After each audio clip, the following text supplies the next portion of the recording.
Hello, everyone. It's Fred again from Notes of a Nomad.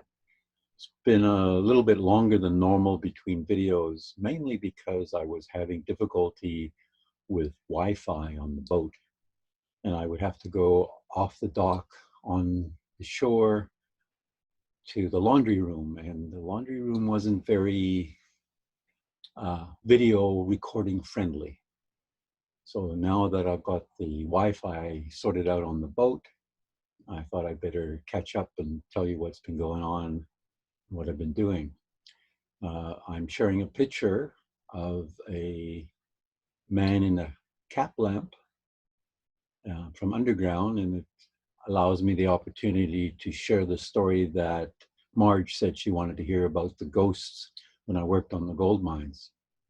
In 1968, I was transferred to a gold mine called St. Helena in Welkom in the Orange Free State in South Africa.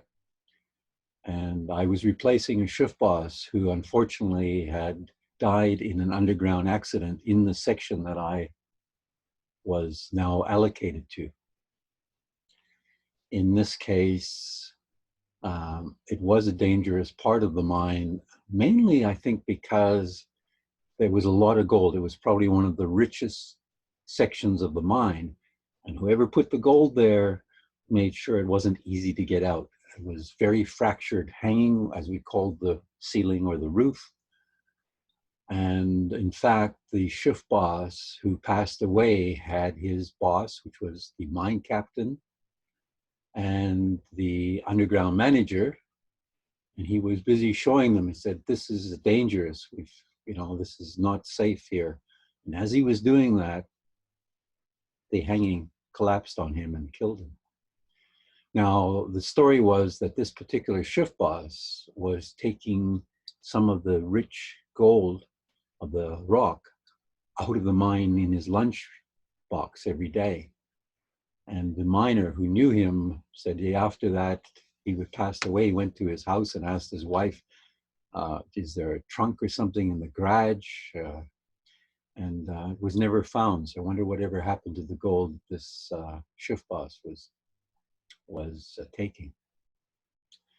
At any rate, after being in the section for a few months, I was coming to visit this particular part of the mine.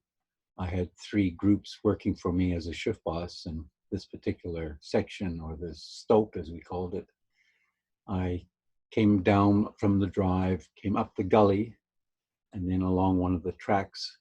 And as I came into the stope, the miner said, "Oh," greeted me and said, "Where did you come from? I saw you just on the other side of the stope. That's where the shift boss had passed away." He said, "What were you doing in there?" And I said, "I wasn't in there. I just came up from the drive. I just been only a minute or two in the stope." And he said, "I saw lights in there just a little while ago."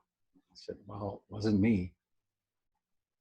And no one really had reason to go in there, so he was curious. And then he said, "Oh, no, not again." I said, "Why?" He said, "Well, so many people died in that section, and occasionally we see lamps in there, and it's the ghosts again.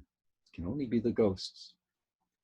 So that was my ghost story of the ghosts in underground in that particular section. And I'm got another picture from underground. All you can see is it's so dark down there. There's obviously no light that you can see the cap lamps. So that's all you see are people and their lights coming along. See if I can expand this a little bit. There we are. Yeah, it's coming. So all you do see are people with cap lamps, and when they're long distance, first thing you see are their cap lamps. Now, I mentioned I was in the laundry room. I can't show you a picture of the laundry room, but let's see if I can get another picture of what the dock looked like. This was yesterday morning. Sun has just come up, and this is just looking from where the laundry room back onto the dock, overlooking the picnic area. And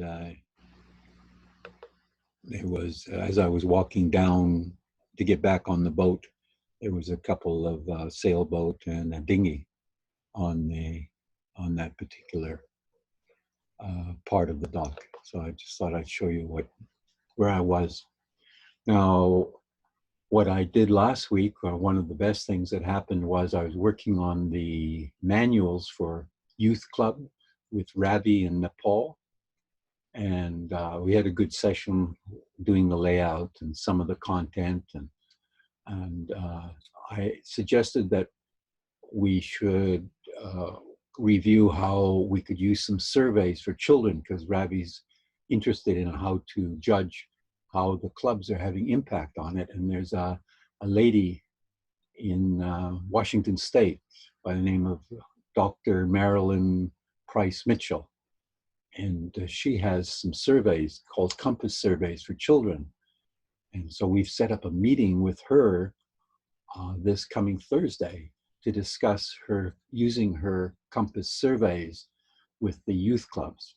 So this is exciting. This is a move in the right direction, which is could help us organize these youth groups.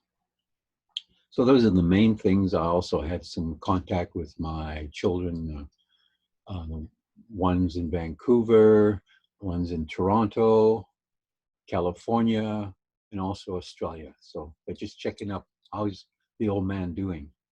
And he's doing okay.